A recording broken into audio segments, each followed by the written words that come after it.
I'm Sergio Peña, retired colonel, defense and security consultant. We're talking about Mosul.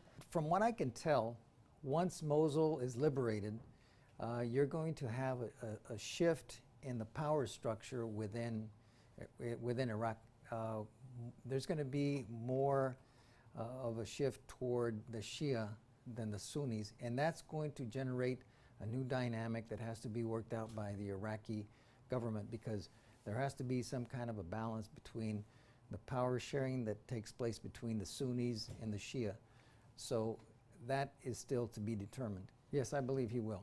And I say that because he's talked about reestablishing the partnerships, as I mentioned previously. We need to look at where we have the strongest partners.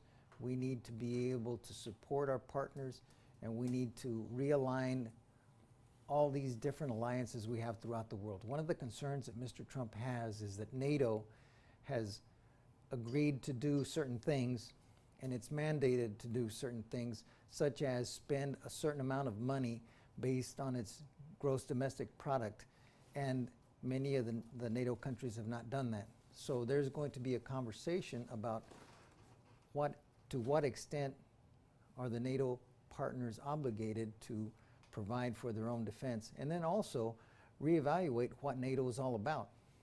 Things that happen in NATO are no longer just within Europe.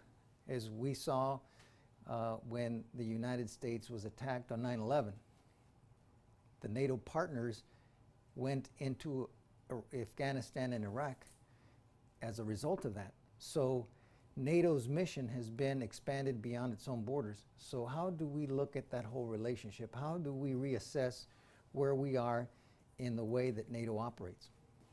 Well, I think we stay within the confines of what I just said. Now, let's reassess the partnerships. Where have we had reliable partners? Who has been there when we've needed help? Who has been there to stop the spread of ISIS in the region? The Kurds have done a fantastic job of being able to block any growth of the Islamic State into the Kurdistan regions, and you've been a reliable partner.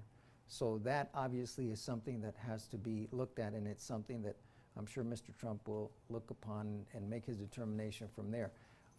As I said, right now we have to reassess the situation as a whole, because there's so many different things that are occurring throughout the world that are creating instability that we need to determine to what extent can we have a direct impact for now, because right now the whole region is very unstable. As I said, this is one of those things that we have to look at many different factors, and there are arguments to be made for doing that.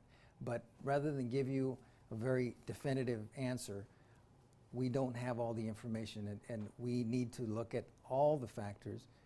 I think that the fact that you've been a reliable partner plays a very big role in where we're going to go with the relationship. As to the future of Syria, again, that there are so many different factions in that region that we need to assess what are the goals that we have with our partners, and how can we make the region more stable, and how can we contain what we have occurring in Syria. So we have to start from a new position. We have to look at what are U.S. interests, what are the regional interests, what are the interests of our partners, and then go from there. It's so difficult to make any kind of definitive determination right now as to where we go with that whole region, that you have to look at the big picture first and do a complete reassessment. I know I keep repeating myself on the reassessment, but rather than make false promises, we need to find out where we are first before we start coming up with plans.